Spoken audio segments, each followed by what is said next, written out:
Shalom! Nous voilà réunis encore donc pour la Minute du Zohar et aujourd'hui je vais vous partager un texte de Bereshit. Alors, trois forces énergétiques spirituelles distinctes imprègnent toute existence.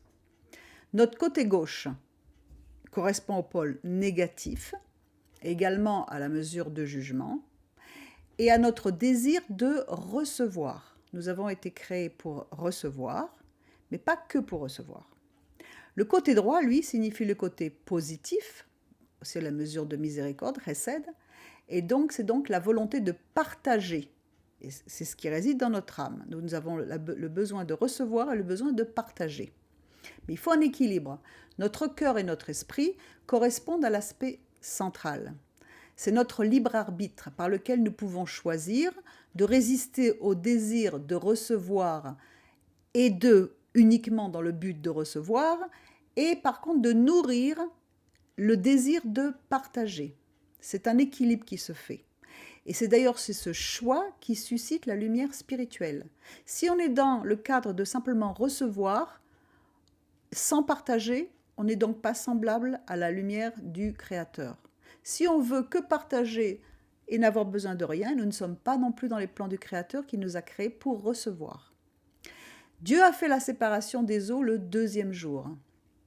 Le nom Elohim, le nom El est à la droite et l'autre partie du nom Im est à gauche. Le troisième jour, les deux côtés se sont réunis en un seul nom, Elohim, qui d'ailleurs a la même valeur numérique que le mot Teva, la nature.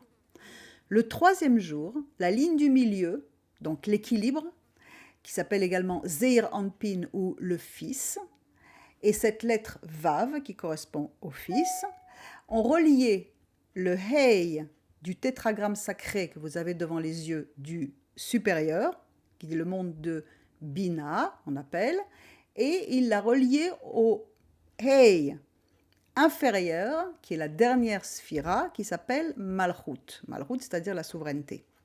Et toutes ces lettres, toutes ensemble, constituent le nom sacré. En tant que médiateur et unificateur, Zeir Anpin, le Fils, bénéficie des eaux supérieures du Hei supérieur du nom sacré, de Bina, du nom de Bina, qui veut dire également la compréhension, le discernement, lorsqu'il les canalise vers les eaux inférieures de Malchut, c'est-à-dire la royauté. Et c'est par le Fils que l'abondance se déverse. Et c'est exactement ce que Yeshua a voulu dire lorsqu'il a cité dans Jean 4,14 « Mais celui qui boira l'eau que je lui donnerai n'aura plus jamais soif, parce qu'elle vient de Bina. Au contraire, l'eau que je lui donnerai deviendra en lui une source d'eau qui jaillira jusque dans la vie éternelle. » Il est le Zeir Anpin, le Fils, le médiateur qui nous ramène à la source des bénédictions supérieures en Bina. Alors voilà pour aujourd'hui la Minute du Zohar.